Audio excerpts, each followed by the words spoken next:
kemur veður fer. Alltaf vorar í sálin á mér ef aðeins þú ert mér hjá. Þú ert mér hjá, þú ert mér hjá.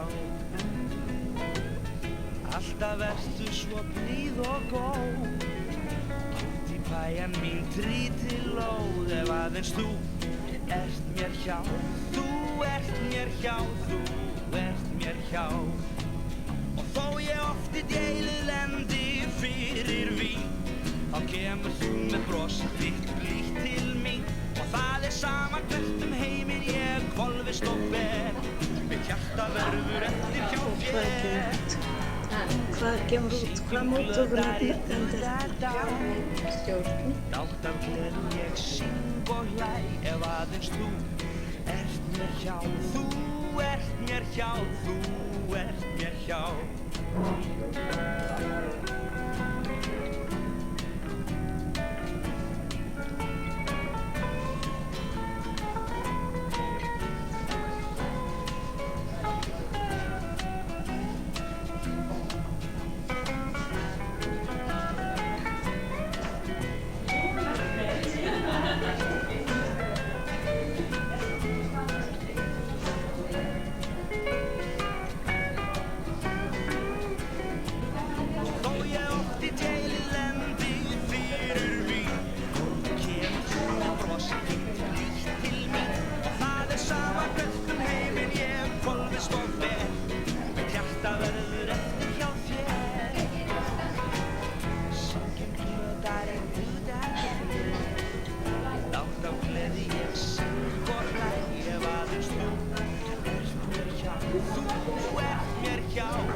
Spilaði ekki vel?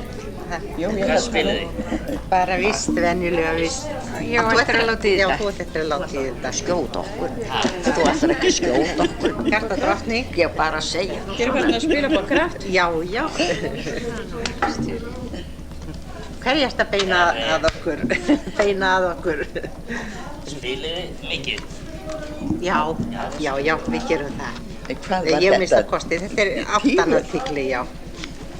Og 7.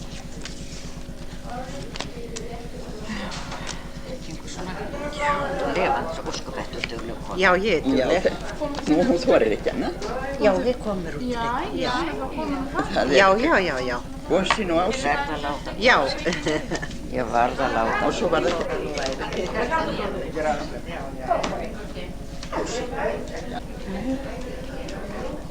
Þú átt að segja Já, forendinni? já, þú segir það. Gengur ekki vel? Alveg príðilega?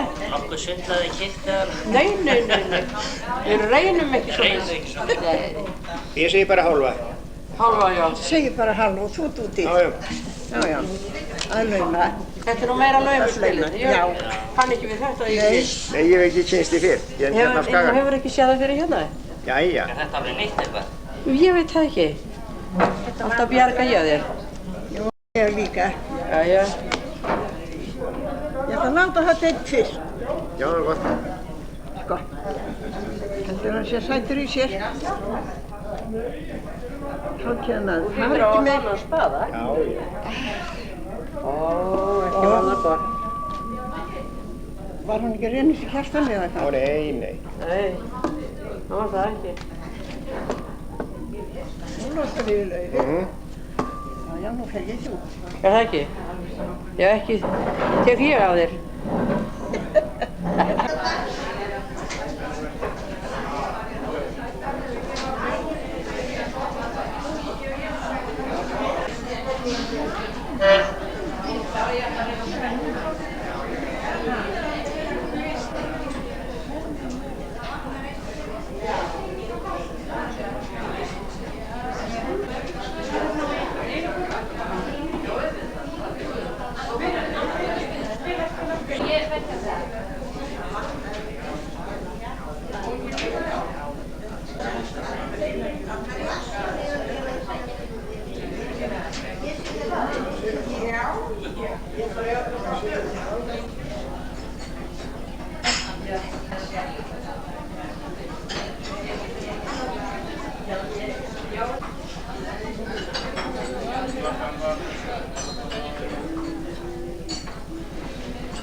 Að fara að fá sér lífsvatn, þú getur kallað það.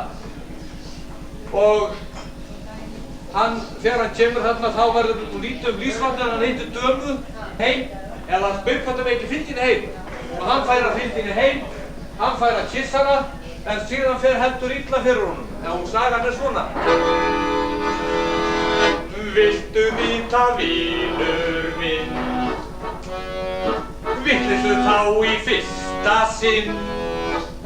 Þér finnst það kannski nokkuð stíp, ég skuli skýra þér svo frá. En halló vinur, hlustað á. Mig fyllti mjög að fara á ball. Því gefinn er ég fyrir skrall. Ég vildi bara þetta eina vænan bjór og bokkur fá. Og hjólaði því ballið á. Og síðan bar sig ballið á. Ég brokkaði þar til og frá.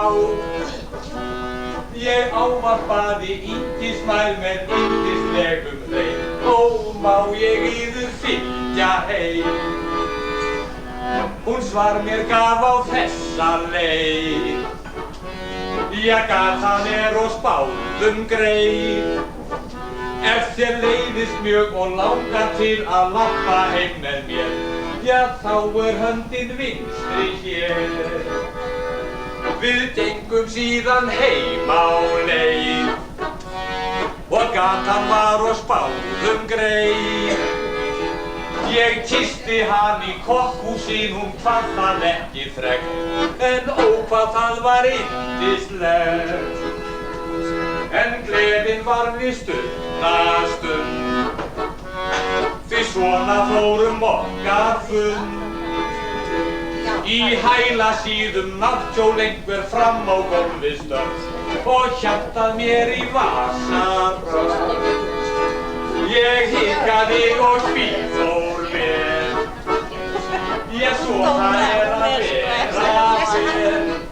Ég fékk á tjaldinn þetta hrikalega tólkufattadramt og settist beint að dyrum fram. En seinna maður sagði mér, þá sem allt veit og gjörða sér, að konan sem ég kyssti ætti mann sem kynnast lá og hann gangi stundum náttskjól á. Já, að konan sem ég kyssti ætti mann sem kynnast lá og hann gangi stundum náttskjól á. Já, þetta var svona smá saga. Mér finnst rétt að við svona þokum okkur í áttina þar sem meira svæði til að dansa og það er hægt að taka gamlan ræð til dæmis eins og þennan hérna.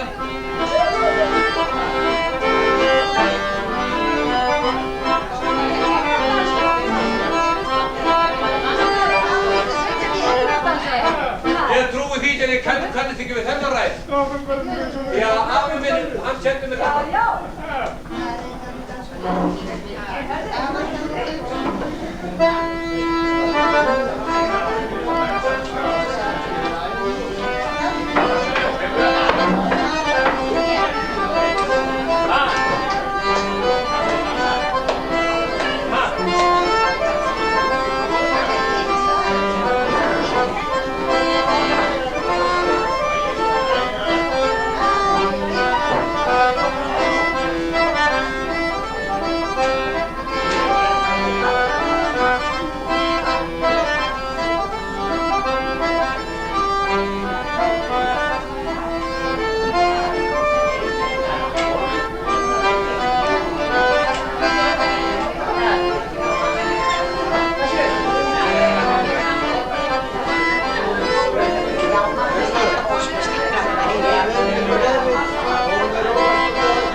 Afa mínum heitum einu sinni, og lögum síðan.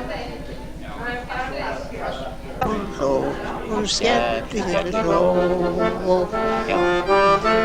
Við Kallar á gúttir haraldi, til fiskiveiðar fóru frá Akranesi og allir komu þeir aftur og veginn þeirra dó af ánægju út að eyru. Hver einasta ketting hló, hún hló, hún hló, hún skemmtist hló, hún hló, hún hló, hún skemmtist hló,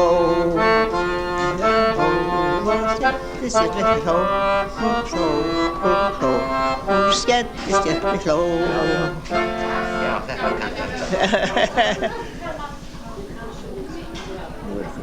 Hvernig?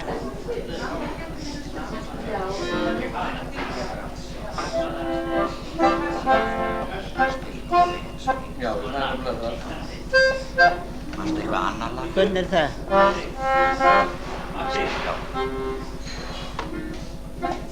Jæja, Halldóra mín, hvað segir, hvað orðin gömul?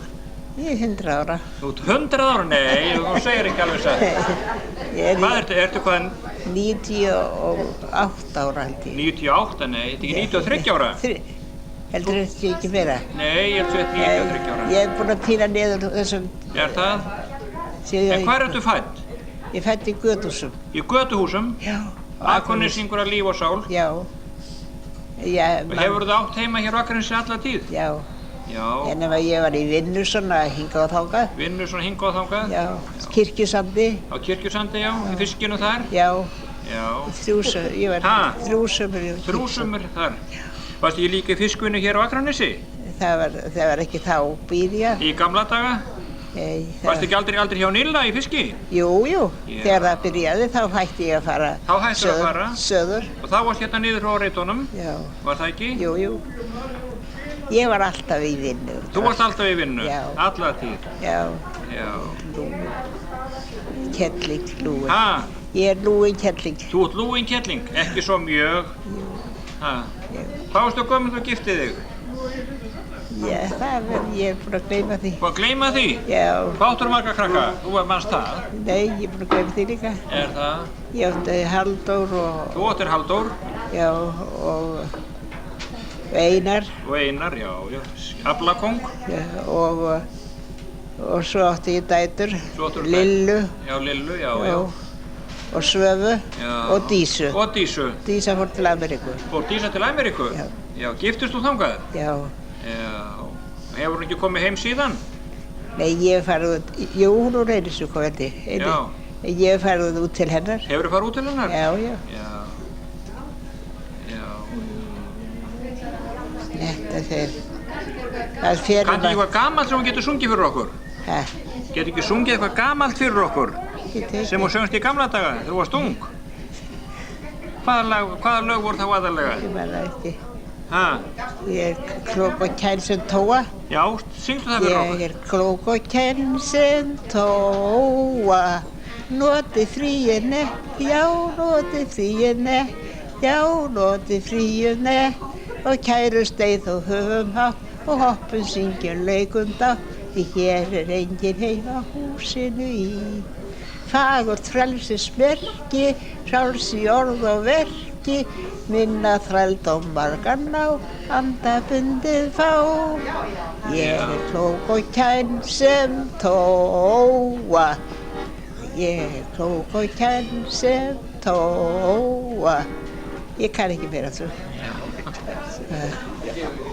Komdu og skoðu kistuna mína. Já, komdu og skoðu kistuna mína, sýndu það líka. Já.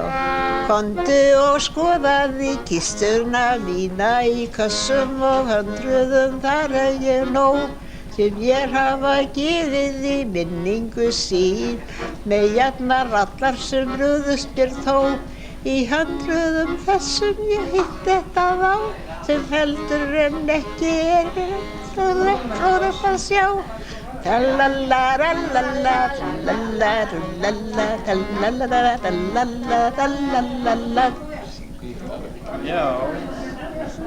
Komdu kæra vina, komdu og dansaðu vals. Kæra vina. Dandi, þú söndur svolítið. Nei. Komdu og skoðu kistuna mína. Í kössum og hendruðum þar ég nóg. Mér hafa ekki minningu sína meyjarnar allar sem brugðust mig þó. Ég höfðu þess ég hitt þetta á, sem ég heldur hann ekki er fróðlegt að sjá.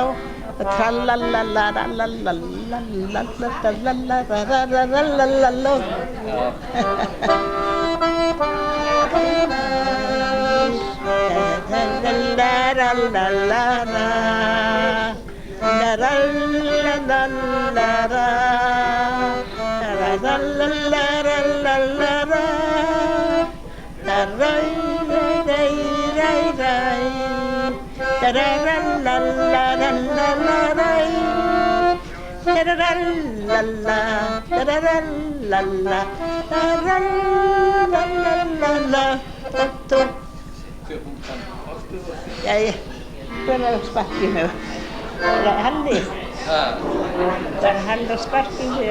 Nei.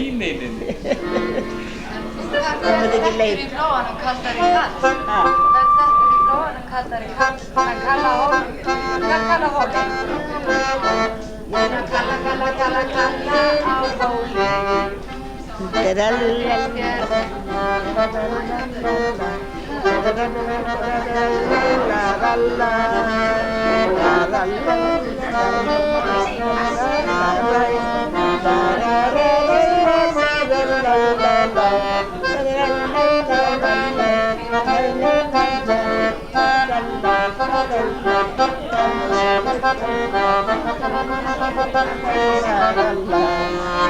Þetta, kalla á hóli. Komdu kæra vina, komdu og dansaðu vals. Veitu, hvernig var það? Komdu kæra vina, komdu og dansaðu vals. Já.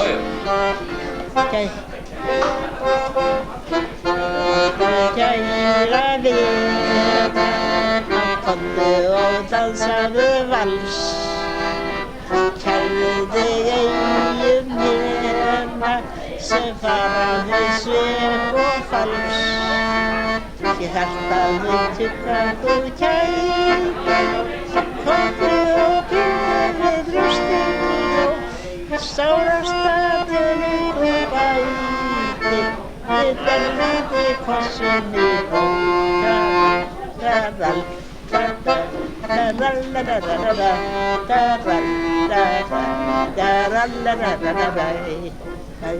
Hörðu, má ég koma í heimsókn til þín og fá þennan texta hjá þér einhvern tímann? Má ég koma til þín og fá þennan texta hjá þér? Já, ég var ekki. Myndirðu vilja hafa hann? Já. Að leyfa mér að skrifa hann upp eftir þér? Ég var nú til, já. Já, þú manst Ég hann á náttúrulega. ég á marga texta til. Þá fæ ég að koma til þín. Já. En nýsku snið og nýveiddur þorskur blasti þar við. Nú flytur Valbjörg Kristmundsdóttir kvæði sem hún orti í tilefni þess að forseti Íslands, frú Vigdís Finnbogadóttir, kom í heimsókn að Höfða nú fyrr í dag.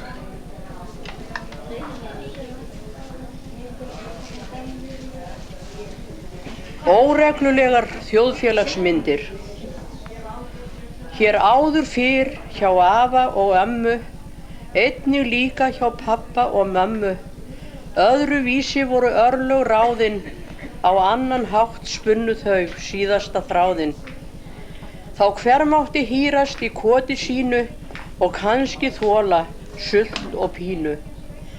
Árin liðu og lítið breyttist, uns landin á sulti og vesöld þreyttist. Reis upp og varð af voldugri þjóð sem vildi komast í efni góð. Og brátt tók að færast líf í leikinn og litla þjóðin varð fjarska hreikin. Hún var áður fræg fyrir sögur og ljóð, en nú var hún orðin velferðarþjóð. Menn óðu í peningum upp fyrir haus, alveg var velsældin dæmalaus. Margir sér byggðu milljóna hallir, milljóna mæringar voru allir, sem áttu kofaða gamlan bíl, já allt var þetta í sama stíl. En fjármála nissinn napurt hló og nullinn að milljóna auðnum hjó. Álkrónan okkar varð óskup smá, öllum var sama hvar hún lá. En nýkrónan kom með nýtísku snið og nýveiddur þorskur blasti þar við. Og nú verður kannski næsta bann að nú sé bannað að veiða hann. En í krónuna nýju eru komin skörð, æ, óskup er þessi barátta hörð. En áfram var haldið að vaka og vinna, víst þurfti ótal mörgu að sinna.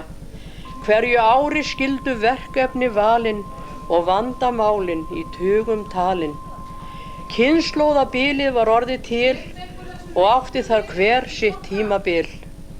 En sá sem fann nöfn á öll þessi ár hefur efalaust verið í kollinum klár. Ár barna var börnum vonandi vörn, en nú vill fólk helst ekki eiga börn. En sitt hvað gerðist og eitt hef ég frétt, þá varð hún til þessi dagmömmu stétt. Hvenna árið kom með braki og brestum, þá brakaði í hjónabandsstoðunum flestum.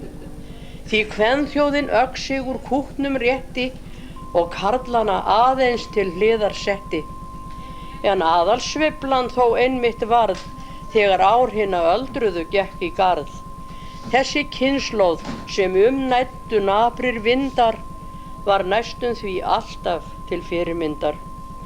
Og því vilja allir þeim erfiði létta og ellina gera svo felda og slétta.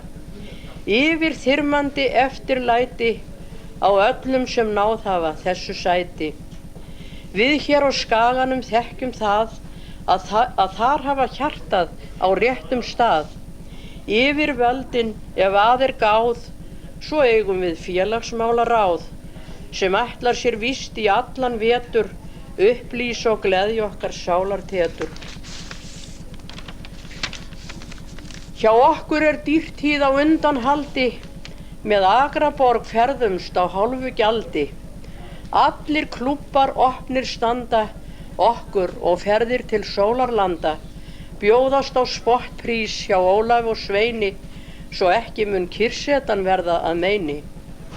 Ókeipis ljósmynd er indælt að hafa, handa afkomendum til jólagjafa. Svo hrósar okkur í ræðu og riti, reyndar hver einasti menningarviti. Þetta hóværa fólk tæpast trúa þyrði, að teldi það nokkur svo mikils virði. Daginn og veginn ein kona kaus að koma í útvarp með svartagallsraus. Dama sú nokkuð dökka mynd dró upp og taldi það stóra synd. Hvað aldraðra ár væri illa nýtt, ef hennar ráðum væri hlýtt, myndi öll þessi aldraða hjörð öðlast paradís á jörð. Enda erum við farin að lifa svo lengi að lækka þarf það eins og íslenska gengið. Þingmenn allra flokka flytja frumvarp okkur til gagns og nytja, en þeirra vandi er stundum stór, slæmir þeir eru við Gunnar Tór. Hann sem er elstur í öllum þingheim ætti að fá að stjórna þeim. Að minnsta kosti úthektað ár, því öllum finnst hann svo skrambi klár. Vilmundur og fleiri erfiðir krakkar, öldungunum það sjálfsagt þakkar, að líklega af þeim þeir lærðu samt, að lifa eins og þeim er í dag svo tamt. Nordals á vinsæli vaxta kokkur, vextina hækkaði fyrir okkur, því þeir hafa lítið við lánað gera, sem landsmenn allir á höndum bera. Nei, víxla amstrinu öllu gleymum, hjá Örnólf og Helga við krónurnar geymum. Á vogarskálinni lítil ljóð, líka get orðið að digrum sjóð. Svo þegar þeir ungu eru aurum rúnir og öllu í vittleysu sóa búnir, brjóta þá kannski blaðið má og borga skuldirnar fyrir þá. En nú hefur forsetinn ferð hingað boðað, hún fyrr hefur skrýtna fugla skoðað. Vítt og breitt ferðast, austur og vestur, allstaðar vinsæll og velkominn gestur. Á Eiríks rauða og rekans slóðum, reyndar líka hjá norrænum þjóðum, hafði enginn svo fríðan forseta séð, jafnvel þó rekan sé talin með. En brátt að baki okkar ár, og annað kemur með brosín og tár, við óskum þess meðan árin tifa, að öllum takist í friði að lifa og hafa vit til að stjórna þeim veraldarauð sem verða ætti öllum nægtabrauð.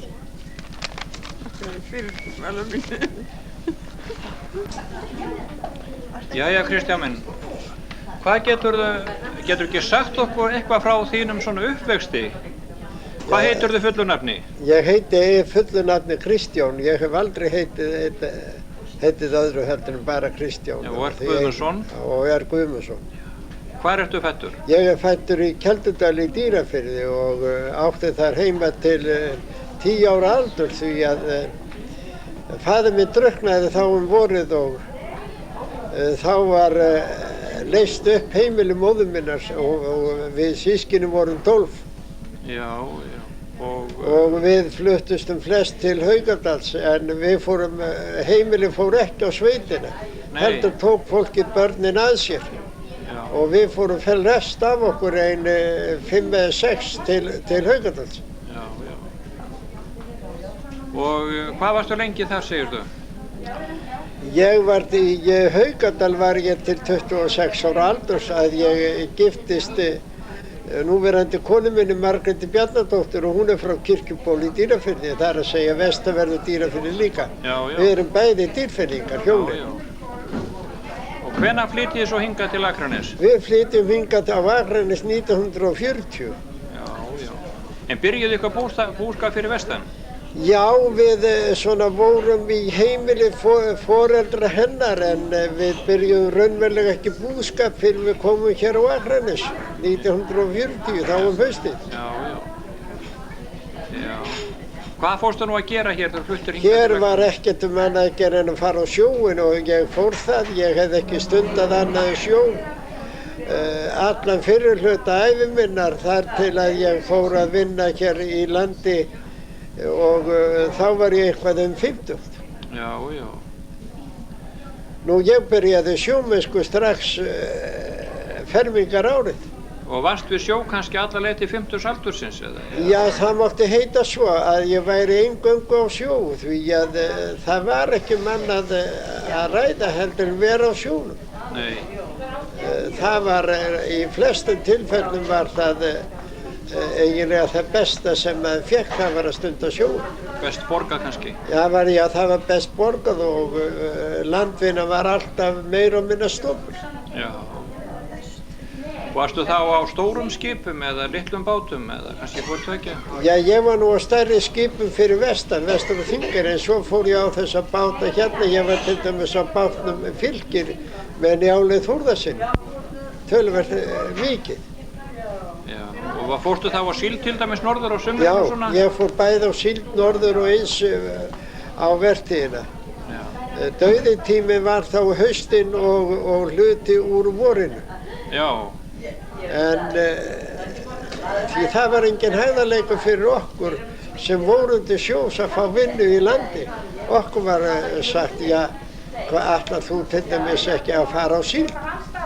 Jú, við ætlum það. Já, þá var engin vinna til fyrir þig.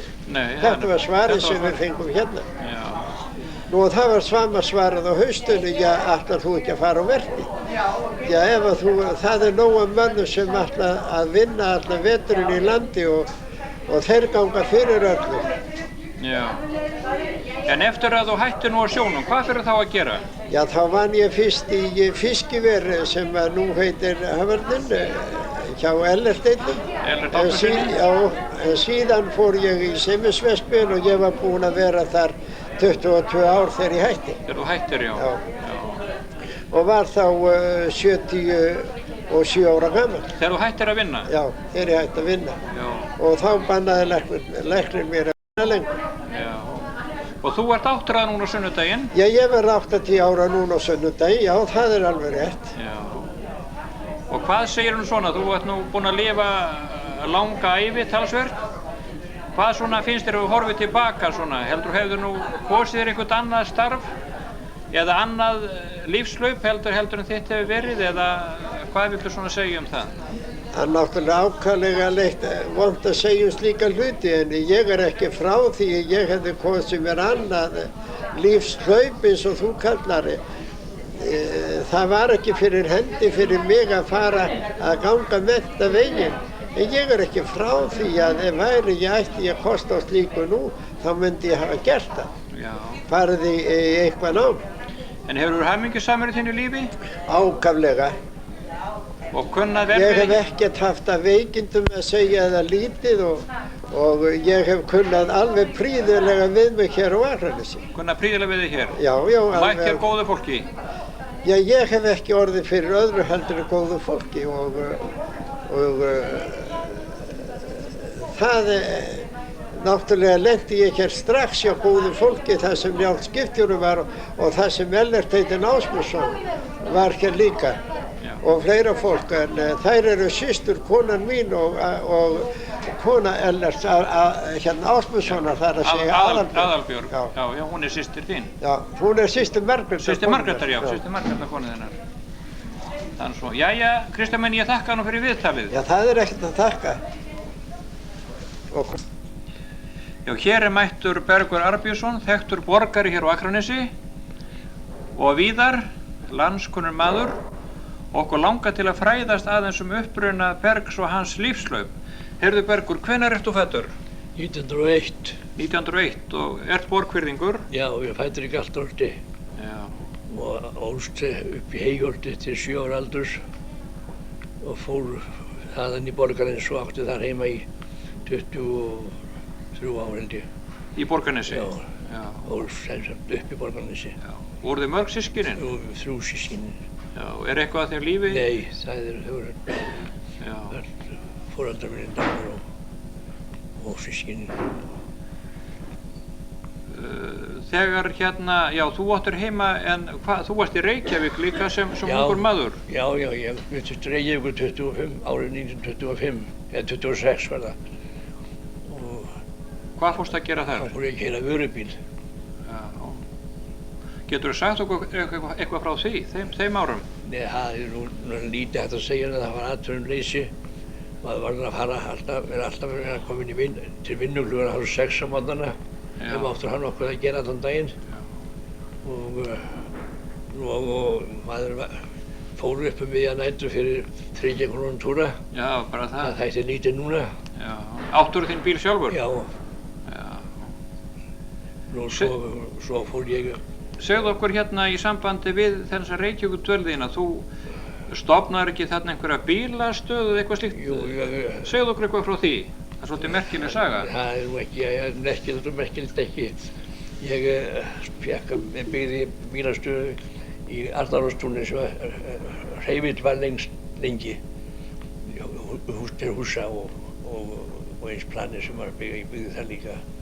Og fórstu við vorum 2 skrumna, ég og Magnús Bjarnason. Það var ekki átakalust að fá að byggja í Arnarhólstúni. Nei, ég skal nú trúa því. Það þurfti mörg bréf og margar undirskriftir til þess að... Keyptu þið þessar lóðir þá? Nei. Fóru með þar á leigu hjá bænum? Já.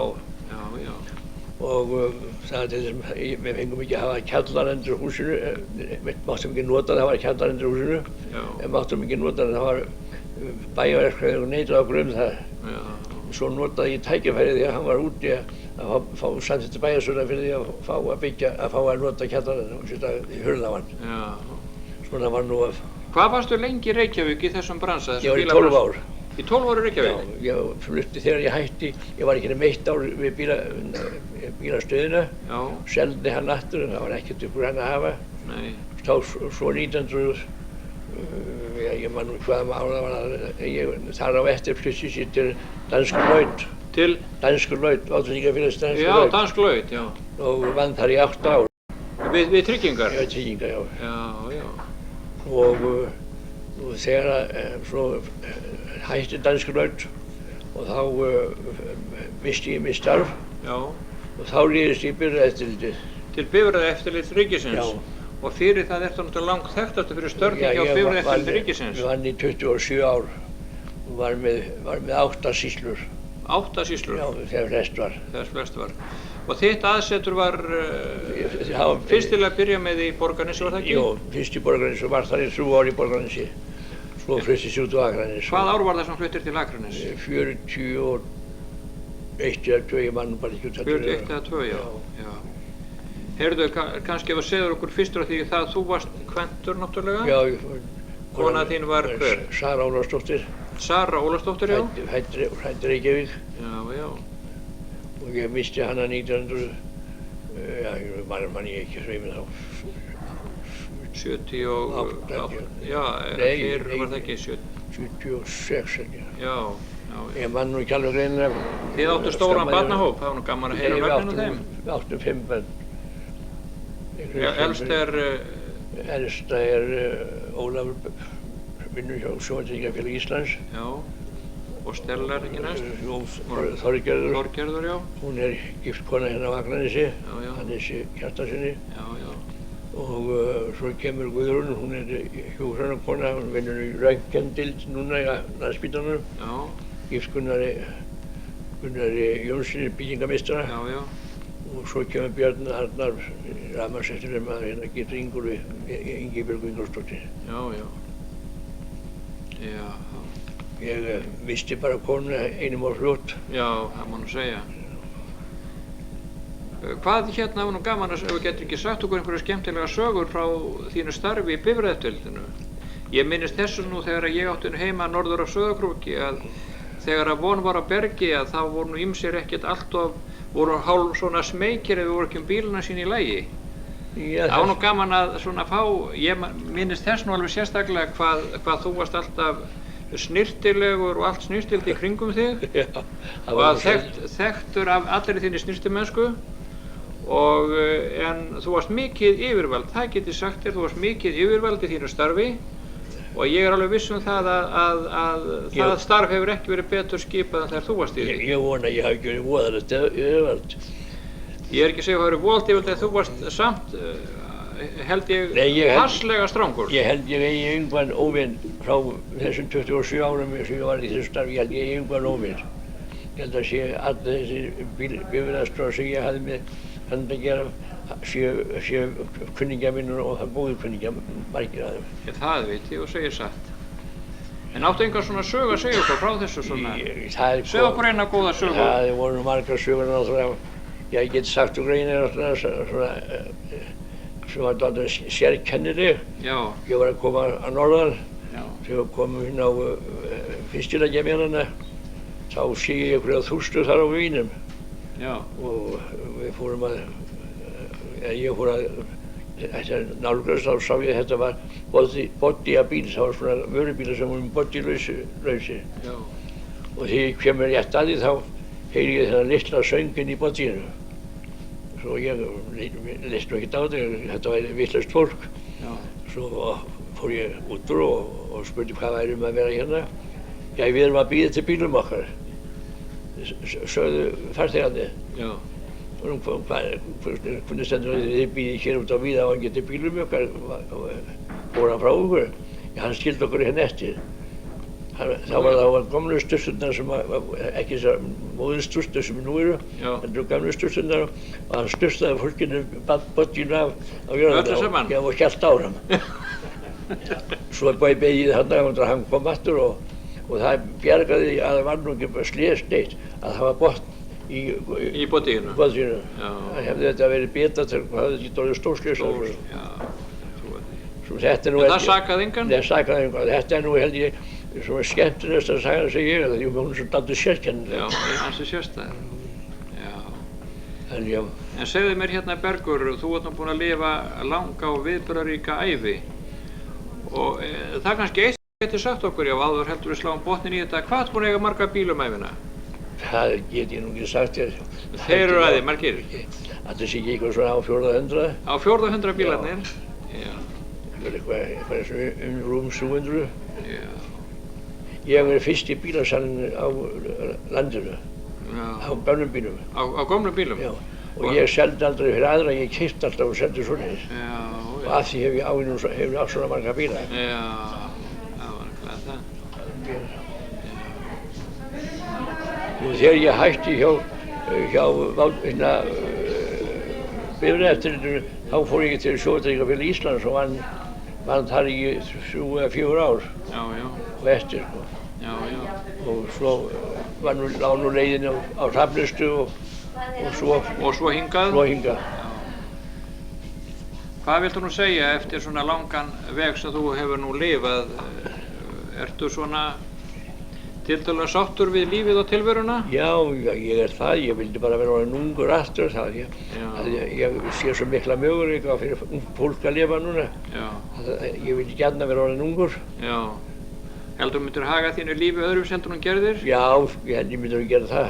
Já, ákveðn áttu sérstaklega? Já, ég get ekki sagt þér það svoleiðis. Ég myndi ekki, minnst ekki fara út í bílabransan eitt. Nei. Ég myndi ekki gera. Heldur þú fara út í útgerðina kannski? Já, það getur vel hugsast. Já. Mikið frekar. Já. Þó ég hafi ekki mikið komið í útgerð, þá hef ég átt bát og mér sé 2 báta. Já. Og veit svona hvað endinni, sporðaninn eða hausinn á fiskinum. Þú hefur verið mikill félagsmálamaður, Bergur. Já. Og þar hefur þitt lóð alltaf vigtað talsvert þungt í félagsmálunum. Segjum það. Hefur þið ekki haft mikla ánægju af þessu félagsmála vafstríðinu, þó að það taki mikinn tíma? Ákaflega mikið. Ég búinn að vera í mörgum, eins og segja, ég búinn að vera í mörgum félagum, mjög mörgum. Ég held ég sé heiðursfélagi í 4 eða 5 félagum. Já. Svo ég sagði að það sýnir náttúrulega að ég hef verið nokkrum. Já.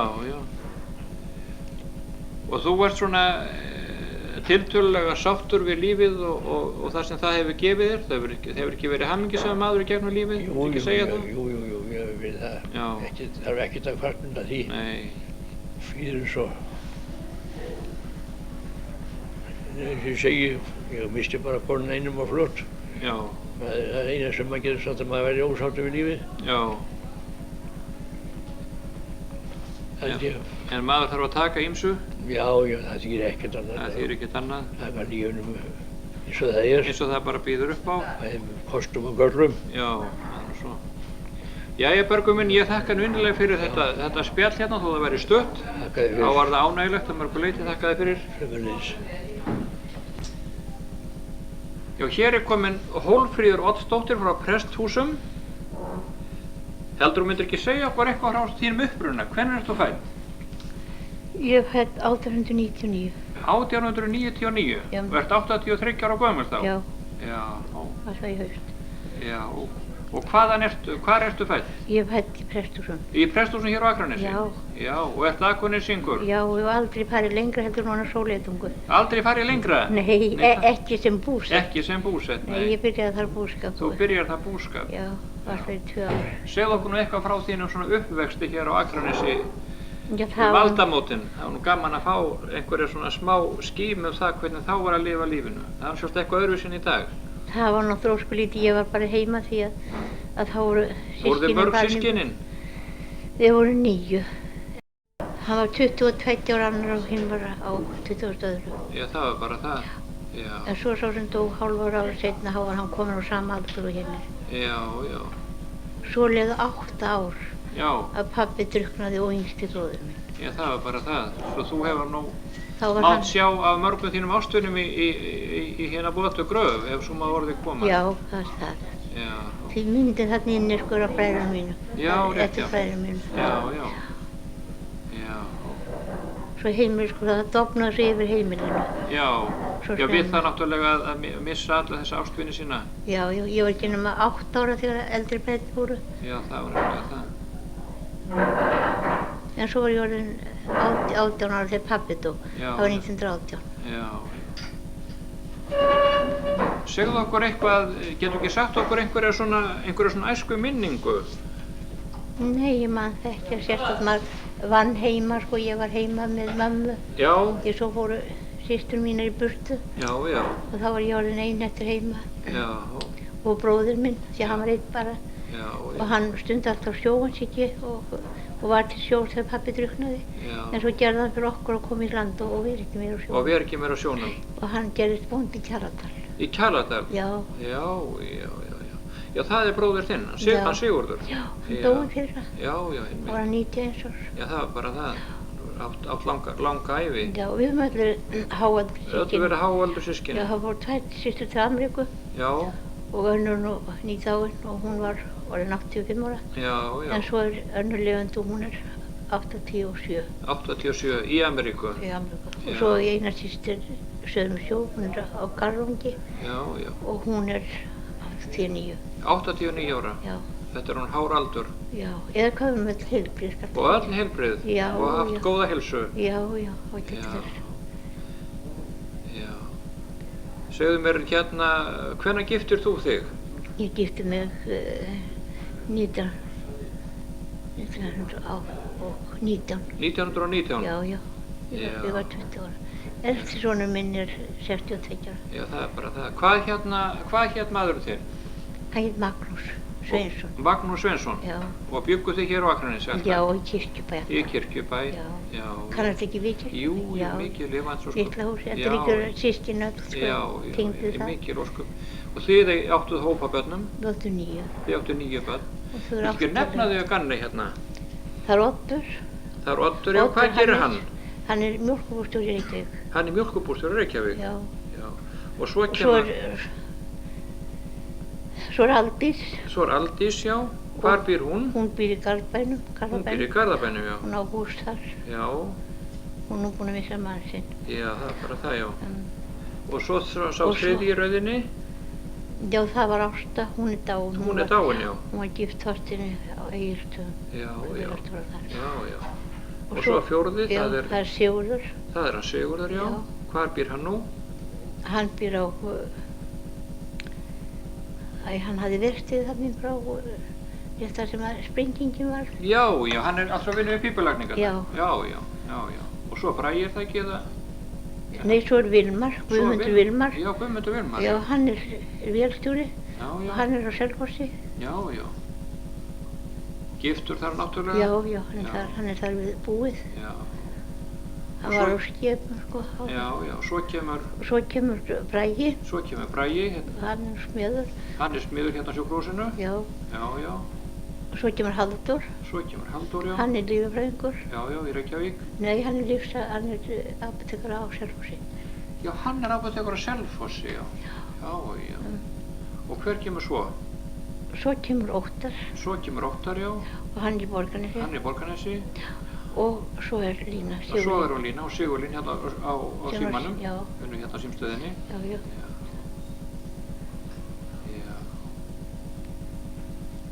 Það er nú svo. Var ekki erfitt að alveg alla þennan stóra hópa á þessum árum? Nei, ég fann ekki til þess og lendi aldrei nokkuð kreppa hjá okkur. Nei, alltaf nóg að gera? Já, nóg að gera og nóg að borða allt. Já. Nóg að öllu. Já. Og þú áttur alltaf heima þetta í litla húsinu í Kirkjubæ? Já, alltaf. Það náttúrulega hefur verið kannski svolítið þröngt, en fólk fann ekki til þess þá. Nei. Ég svo þegar strengirnir stækkuðu þá var innrétta niðri. Já.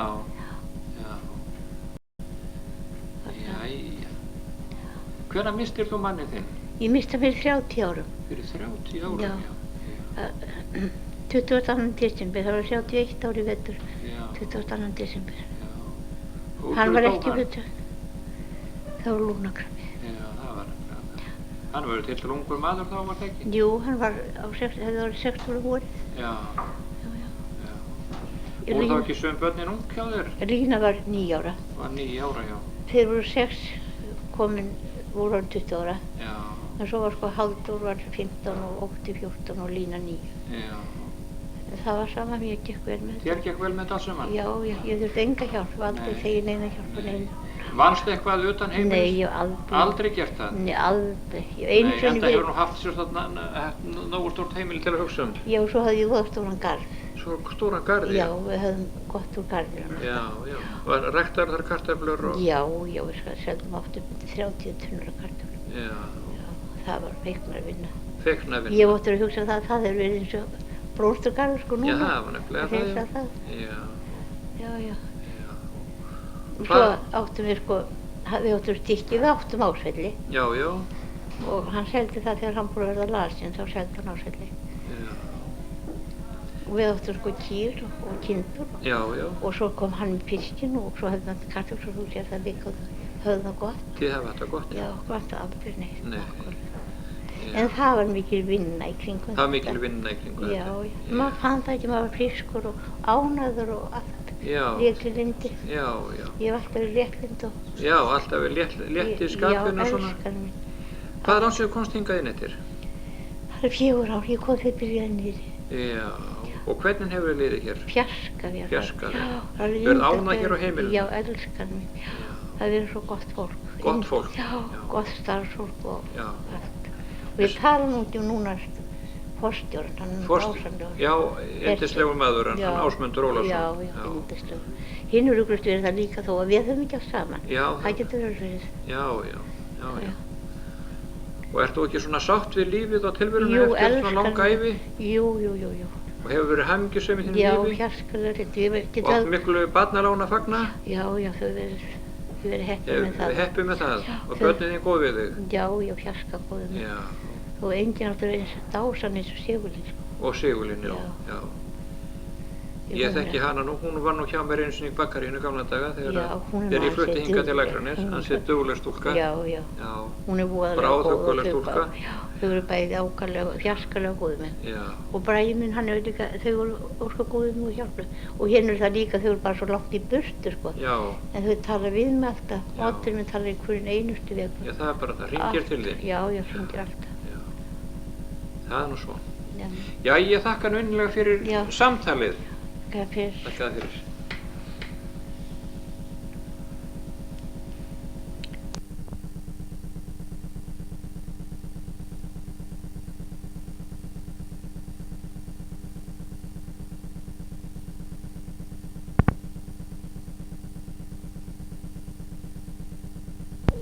Ert þú tilbúin núna?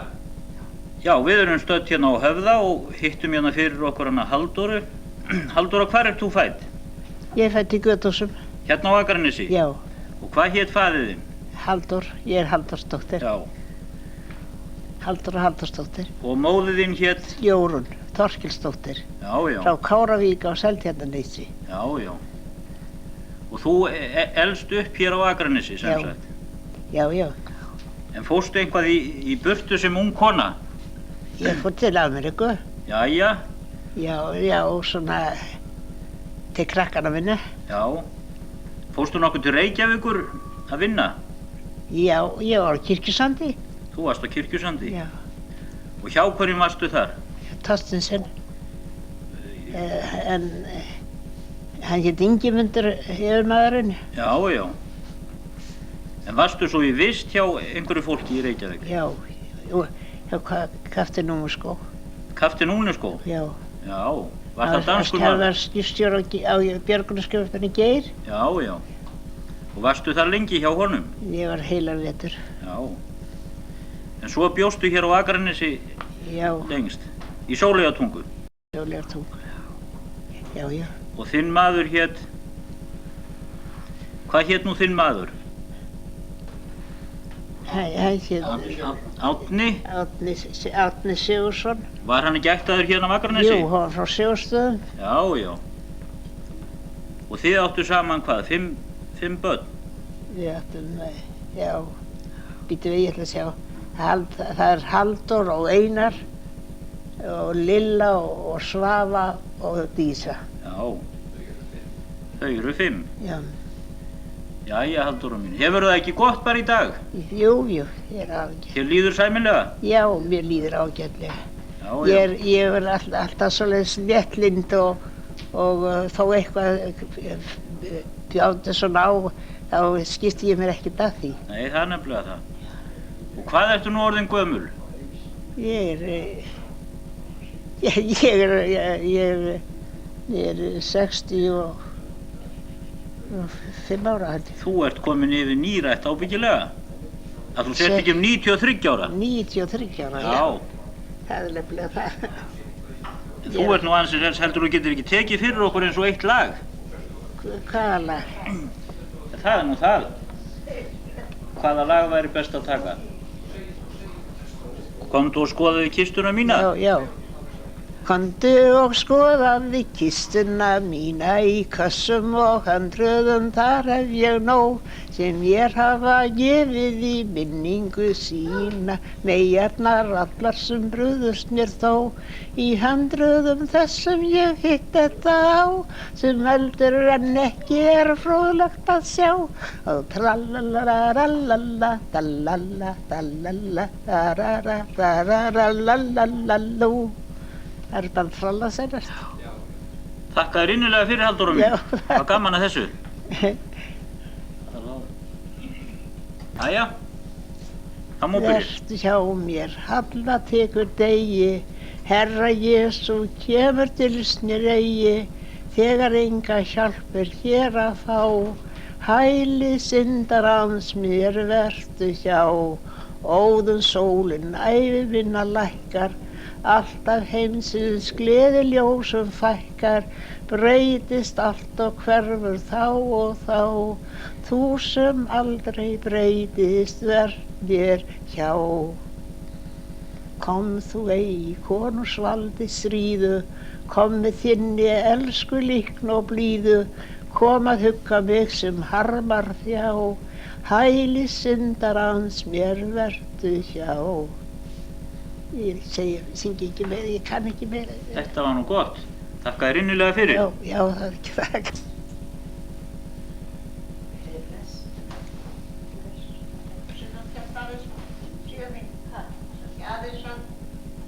Mættur til þess að spjalla uppruna sinn og svona lífslaup að nokkru leyti, Guðbjarni Sigmundsson frá Ívarshúsum.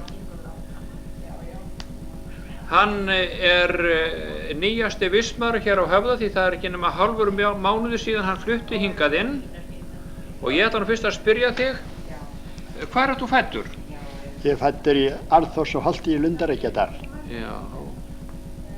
Og hvað ár var það nú? Það var 1897. 1897, já. Já. Hvað, þú ert þá orðið hvað gamall? Ég var 85 ára 2. apríl í vor. Já.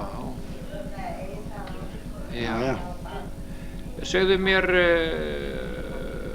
svona frá þínum bernsku árum fyrst. Já, ég fluttist hingað.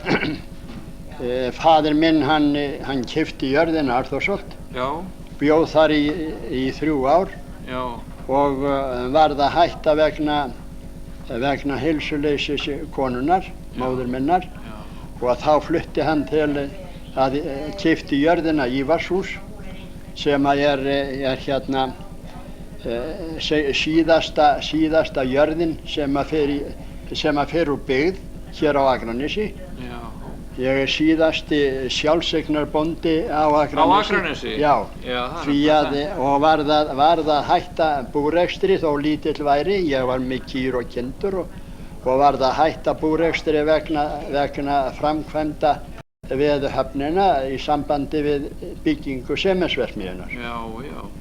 Segðu mig, hvaða ár var það sem þið fluttuð hingað til Akraness? Við fluttum hingað til Akraness 1899. 1899, rétt, fyrir aldamótin. Já, faðir minn kaupir þá jörðina. Já, hvað, þú hefur þá verið 4 ára gamall? Ég var ekki nema 3 ára. 3 ára gamall, 3 ára gamall. Já, þegar ég flytt hingað. Já. Og ég hef verið þarna á sama stað. Já. Var ég alla tíð þangað til að sementsverksmiðjan var reist. Já. Þá varð ég að víkja vegna þess að sementsverksmiðjan fékk landið. Já. Til þess að byggja sína starfsemi á. Og þar byggði ég stórt hús sem upp á 3 hæðir sem var síðan brotið niður. Já. Á Mánabraut 10. Á Mánabraut 10? Já. Og þar var ég þangað til að ég varð að fara þaðan og þá flutti ég mig hér upp á Jaðarsbraut. Já. Og hafði þar mikið útsýn yfir höfnina. Já. Og gamlu æskustöðarnar. Já. Og ég er svo heppinn að nú lendi ég inn á dvalarheimili og sé höfnina og mínar æskustöðvar frá fyrstu tíð. Já, það er bara það. Og það er mér stórmikils virði. Já, segðu mér hérna þegar að faðir þinn flytur hingað til Akraness. Já. Hvað fór hann að gera hér? Nú það var ekkert annað að ræða þá heldur en bara sjóinn. Bara á sjóinn? Já. Það var bara á sjóinn, ekkert annað en sjóinn og það var ekkert einasta skip hér þá á Akraness eða bátur með vél. Og fyrsti bátur sem Haraldur Böðvarsson byggir hét Höfrungur og þær voru meðeigendur í honum, faðir minn og föðurbróður Bjarni Guðbjarnason.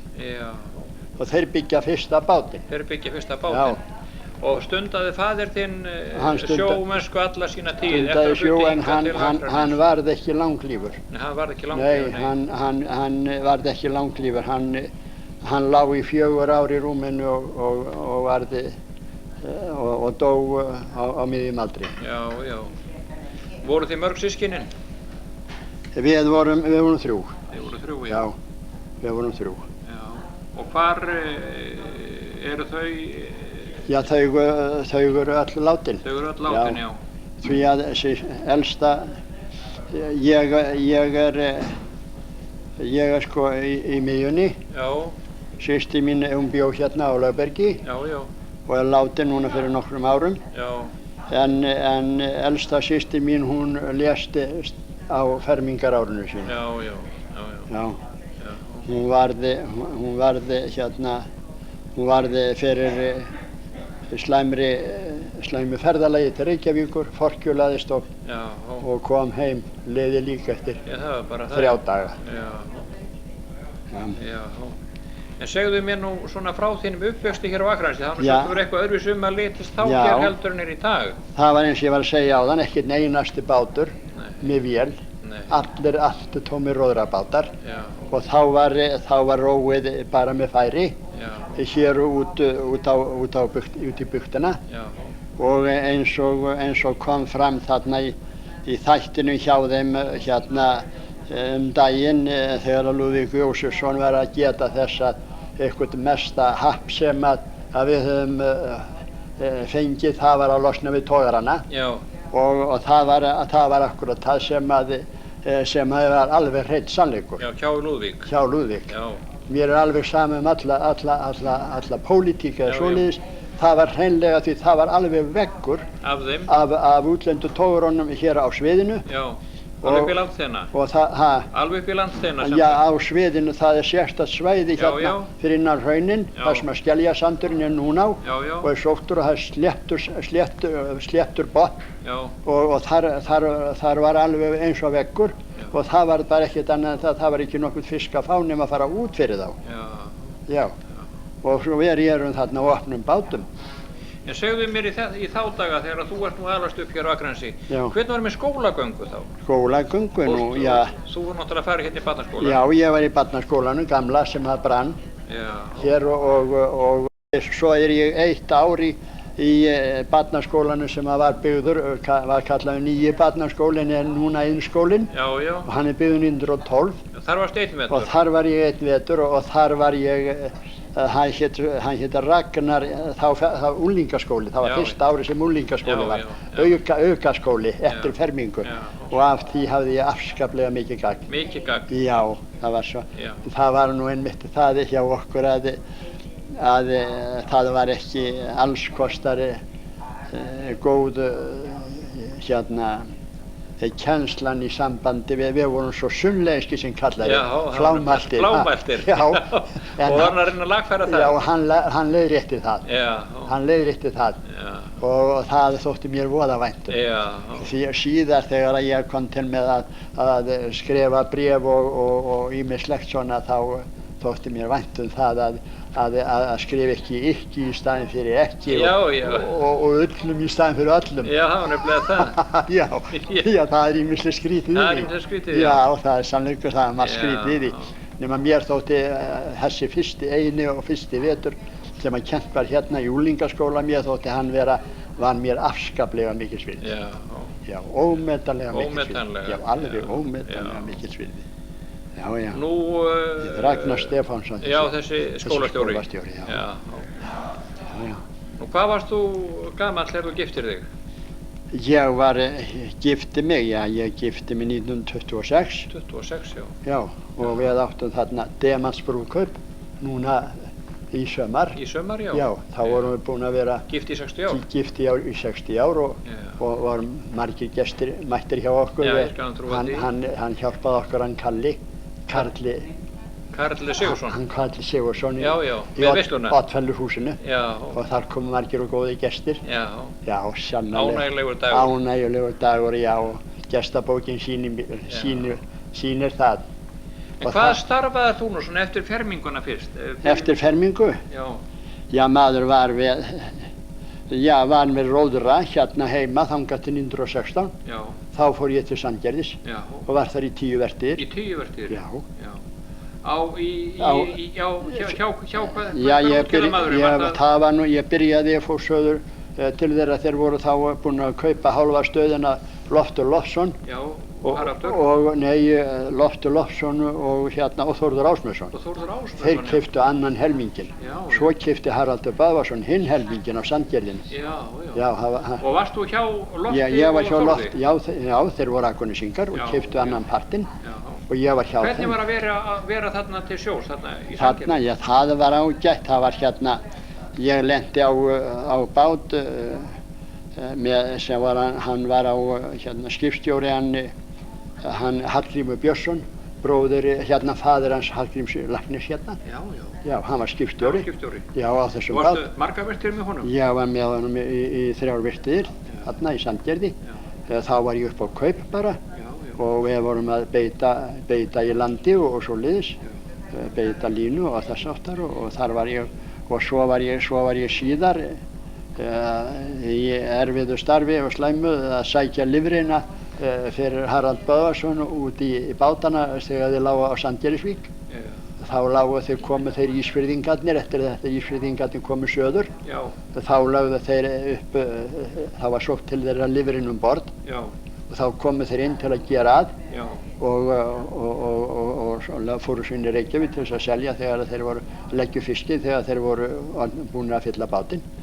Og þá vorum við að þvælast þetta í myrkri og ljóslausir. Það var ekki verið mikið skemmtanir þá daga, kannski? Nei, það var ekki mikið skemmtanir. Það var ekki mikið skemmtanir? Nei. En voru samt ekki einhver árviss spöll svona haldin? Já, á Akranesi. Já, og kannski Sandgerði? Sandgerði, það var voðalega lítið í Sandgerði. Hérna voru jólaböll og báruballi. Það var alltaf áður en sjómennirnir fóruð á skúturnar. Þá var haldið svo kallað báruball. Já, það var báruhúsið var byggt 1906. Og þá var það leiksena í því og hvaðina. Var leikið? Það var leikið hér, já, var leikið snemma og maður fór ofta á Skuggasvein. Var það, já? Slag í slag, sjá Skuggasvein. En hvernig var þessum báruböllum, segirðu? Var þetta feikna knall? Já, það var bárufélagi sem kallað var, sjómannafélagi Bára. Hver spilaði þessum böllum? Ólafur í Mýrarhúsum. Já, spilaði hann? Já. Á harmoníku? Já, fyrir 2 krónur. Fyrir 2 krónur? Já. Og eftir þetta ball var þá var farið í vertíðina? Já, þá var farið söður. Þið hefðu nú kysst kærturnar fast þá á þessu balli? Það var nú svona eins og maður þekkir að það var náttúrulega, menn voru að fara í burtu til sjóróra og ekki vona á ykkur heim fyrir mörgum mánuðir seinna. Nei, þá var farið á skúturnar, sko. Þá var farið á skúturnar, já. Já, þá skúturnar byrjuðu, það var viss tímabil bara. Þar fór ekki út fyrir á vissum tíma og það var eins og var í gamla daga. En var ekki geysilega mikil breyting á þegar að farið var að róa héðan frá Akranesi? Þá þurftu ekki á því að halda að fara í suður í Sandgerði? Þá gjörbreyttist þetta? Já, ég veit þeir komist að... Hvenær það sem að sjóróðurnar byrja eiginlega héðan frá Akranesi? Það var... Hvað var það, 28? Það var 28, já. Það var 28, það var eiginlega mágur minna, Eilifur Ísaksson sem að fann þessi fiski með þarna frá Löfbergi og eftir það þá fóru þeir að róa allir heimann.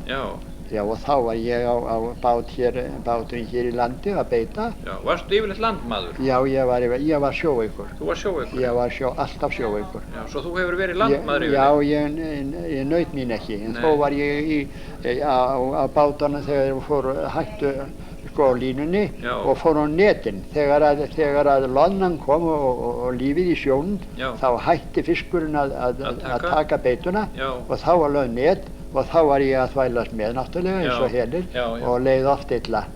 Já, ég var sjóveikur. Var sjóveikur alla tíð? Já. Hvað stundarðu nú sjóinn fram að hvaða tíma? Já, ég stundaði sjóinn alfarið þangað til að ég fór til Þórðar Eystins Ásmundssonar. Það var skömmu áður en að fiskimjölsverksmiðjan var byggð. Já. Ég man ekki alveg nákvæmlega, það var í kringum 40. Já. Þá fer ég í fiskimjölsverksmiðjuna og vinn þar í 15 ár. Á fiskimjölsverksmiðjunni? Já, hérna. Já. Þetta er að hún er byggð. Já, og svo fer ég í Semdarsmiðjuna? Svo fer ég og vinn annur í 15 ár í Semdarsmiðjunni. Já. Og þar vinn ég þangað til að mér var sagt upp vegna aldurs. Vegna aldurs? Já.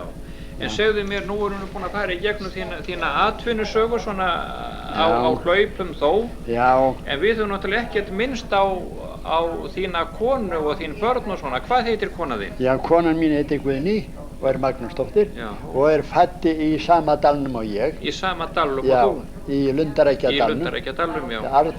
Ég er fæddur í Arnþórsholti en hún á Iðunnarstöðum. Já. En þar var mikið mörg börn og rýr jörð, þessi Iðunnarstaðir. Svo hún ólst upp hjá föðurbróður sínum í Fossatúni. Í Fossatúni, í Bæjarsveit. Já, vildar jörð. Já, og ég var í kaupavinnu þarna upp frá á sumrin. Já, og kynntist henni þar. Og ég kynntist henni þar og fékk hana svona í kaupættir. Já, það var nú ekki svo slæmt. Það var nú ekki slæmt. Nei. Og gert góð kaup þar eins og víða annars staðar. Já, ég gerði góð viðskipti þar. Já, það hefur verið mér. Og þið giftuð ykkur hvað svo 1926, sagði það ekki? Já, Þorsteinn Brím gift okkur 1926. Já. Á Jónsmessunni. Á Jónsmessunni? Já, 24. júní. Já. Og ég var sko 80. Sól var hæst á lofti? Já, sól hæst á lofti og sól hefur verið í gegnum lífið ykkar? Já, svona mikið til. Það verður náttúrulega fyrir hérna áfallið því að við mistum fyrstu börnin okkar. Já, alveg sem sagt samtímis. Því að þegar að komið var frá jarðarförinu þess fyrra, þá var hitt áið. Þá var hitt áið? Hvaða veiki var það? Barnaveiki eða? Það var barnaveiki? Já, þetta er mikið þá að börnum. Hvað voru þau ung þegar þau börn? Það bara fyrsta og öðru ári. Fyrsta og öðru ári, já. Það hefur verið sárt? Já, það var það. Og þá áttum við sko að eiga eitt, það elsta. Elsta áttum við þá. Svein þarna. Svona okkar. Nú og svo fengum við þarna viðbót á eitt. Já, góð. Hvaða hérna, ef þú segir okkur frá börnunum þínum eitthvað, þið eigin að hópa börnum? Já, við eigum 7. Þið er 7 á lífi? Já, 7 á lífi. Ef þú nefnir þau nú hérna kannski fyrir okkur? Já, Sveinn er nú... Sveinn er elstur? Sveinn er elstur, já. Og svo kom þessi, svo mistum við annað og þriðja.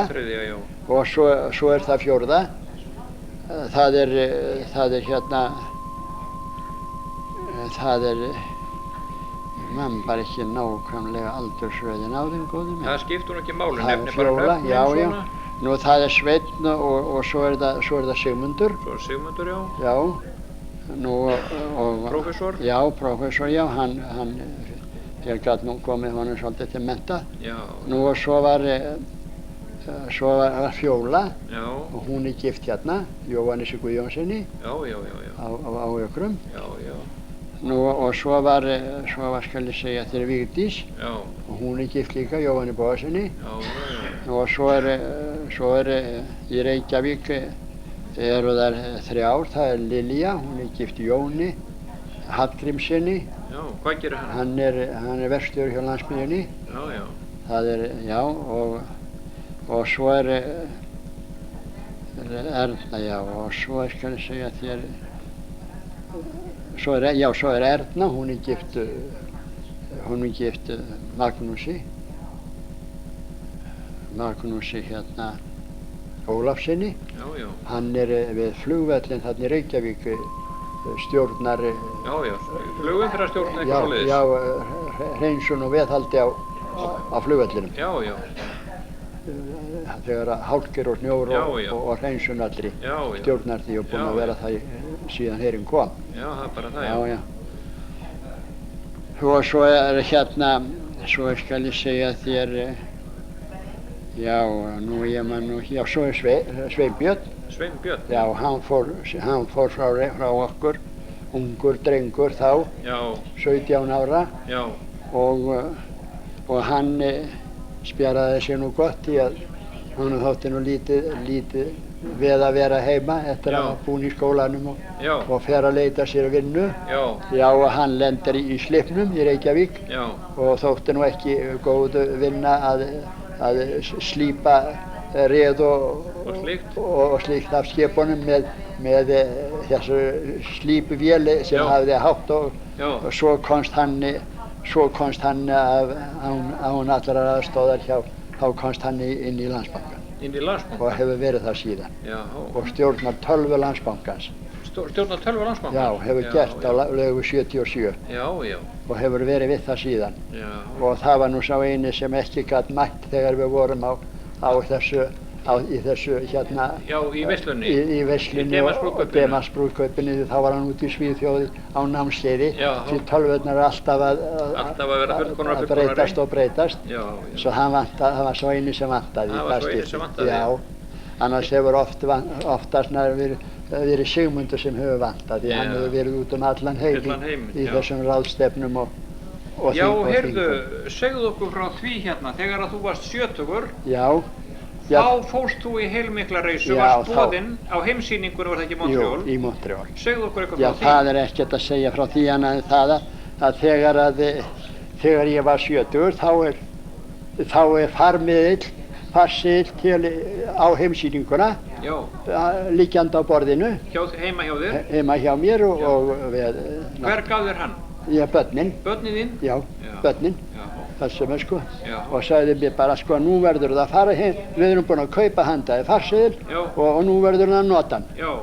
Og ég fór og til Montreal, þá var hann þar, búin að vera þar í 10 ár. Hann Sigmundur? Já, á rannsóknarstofu. Já. Og hann keyrir með mig sko alla leið á heimsýninguna í Montreal. Já, það var alveg svolítið sérstakt. Já, hann nú þekkti þetta búin að vera til 10 ár. Já, hann þekkti það. Sýndu það ekki margt merkilegt? Merkilegt. Já, hvað er það mér þótt merkilegast? Já, það veit ég ekki, segðu okkur það. Já, það skal ég segja þér. Já. Þegar komum skal ég segja þér ætlum að fara, þá þurftum við að fara yfir fljót á milli hérna Kanada og Bandaríkjana. Já. Og þá segir hann við mig sko, já, nú þurfum við að skal ég segja þér að hafa akkurati mátulegt til þess að skaffa manninu sem skaffar okkur farið yfir fljótið. Já, peninga. Já, því það er aldrei, það verður að vera nóg, en það er aldrei borgað tilbaka. Já, það er bara það. Og hann vissi þetta allt saman og hann bara réttir hendina sko. Hann réttir bara hendina og peningana og hinn tekur við því og svo spyr hann hvort viljum heldur fara undir eða yfir fljótið. Það þótti mér það merkilegasta. Undir eða yfir það? Undir eða yfir það. Já, og hvað völdu því? Svo þá segir hann mig, já, hvernig líst þér á það? Já, það er best að fara undir fljótið núna. Já. Því að nú skulum við fara undir fljótið. Við skulum fara bara yfir það og koma tilbaka. Já. Nú og þegar ég fer nú þá er bara ekkert annað en það að það er farið bara, bíllinn fer bara undir fljótið sko og allt er raflýst göng undir fljótið. Já. Og svo fer hann með okkur til og svo komum við veði á hérna við Niagarafossana. Já, þessar frægu stóru. Já, stóru og sáum hérna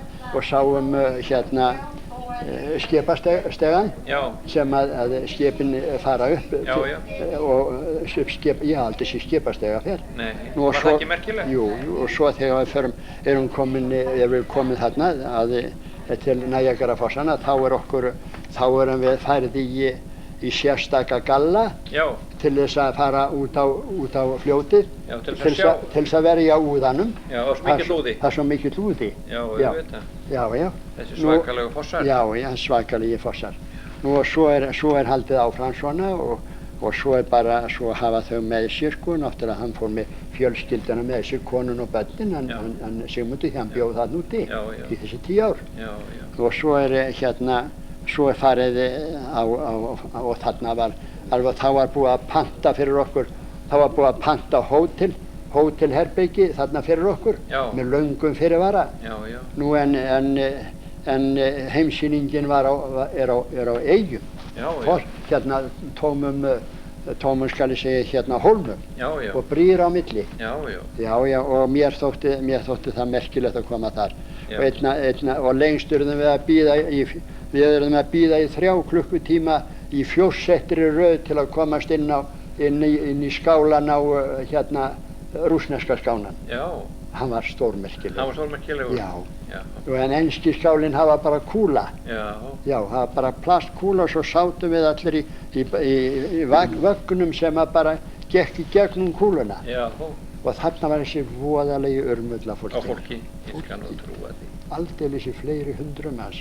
Þarna hafðum við hótelherbyggi í fleiri daga og þarna, þetta var afskaplega skemmtileg ferð. En svo þegar við komum tilbaka þá fer ég. Þá fórstu yfir? Þá fórum við yfir. Já. Hvort varst þér meira gáðan að fara yfir undir? Já, það átti bara hvort tveggja. Við fórum frá borgin, það heitir Windsor þarna beint á móti. Og þá var nefnilega báðar borgirnar uppljómaðar. Já, var þetta kvöldlagi til? Já, kvöldlagi. Og ég hafði gaman af báðum túrum. Þetta var alveg ómetanlega og ég get sagt þér það að ég gæti sýnt þér ef þú kæmir heim. Ég á kort af þessu öllu saman. Ég keypti svo mörgu kort, skal ég segja þér, sem að ég hef þarna var til dæmis í Detroit, þar var nú stóra sýningar þar var Henry Ford til dæmis sýningin. Það sem að fyrstu bílarnir eru búinir til, þetta eru svo smá barnavagnar. Já, það er bara það. Já, sannleikslega. Það verður merkilegt að sjá bílarna alltaf. Og svo Thomas Edison. Þarna voru þegar hann var í erfiðleikum með að búa til fyrstu peruna. Þetta var alveg stórfróðlegt að skoða þetta. Stórfróðlegt að skoða þetta? Já. Merkilegasta ferð sem þú er farin? Já, merkilegasta ferð og ég get sagt þér það að ég geti sýnt þér heilt albúm af kortum og myndum. Já, frá þessu tíma. Frá þessu, já. Það var þarna dýragarðar og hvað eina sem við sáum þarna. Alveg ómetanlegt. Hvað varstu lengi í þessari ferð? Ég var í hálfa mánuð. Hálfa mánuð? Já, hálfa mánuð. Og ég sá ekki eftir þeim dögum. Nei, alveg ómetanlegt. Já. Og nú ertu komið hér inn á Höfða? Nú er ég komin inn á Höfða, já, og líkar ágætlega. Og líkar ágætlega? Já, prýðilega. Ánæður með íbúðuna hérna? Ég er ánæður með allt því að ég sé ekki annað heldur en það sé allt fyrir okkur gert sem að hægt er og við þörnust. Já. Það eru stúlkurnar, þær koma að þrífa og maturinn er færður á borðið. Já. Nú og róligheitin og kyrðin. Já. Hér, já. Manni bregði við það ætlilega neðan. Já, ég skal trúa því. Þegar að hamast var þarna á skellinöðrum og bílum í hólnum fyrir framanglugga hjá okkur, það var nú ekki alltaf næði. Það var ekki alltaf næði? Nei, það var ekki gott næði. Nei. Það verð ég að segja. Það er búið að kippa því í lag. En ef þú lítur nú svona yfir farin veg, ertu þá ekki svona sæmilega sáttur við lífið og hvernig þú hefur lifað því? Ég er mjög ánægður. Mjög ánægður? Og hamingjusamur maður? Já, það er ég. Í alla staði. Í alla staði? Já. Á barnalána fagna? Já. Miklu? Sérstaklega miklu. Það er öll börnin okkar mjög artug og almennileg við okkur, hvert eitt og einasta. Já.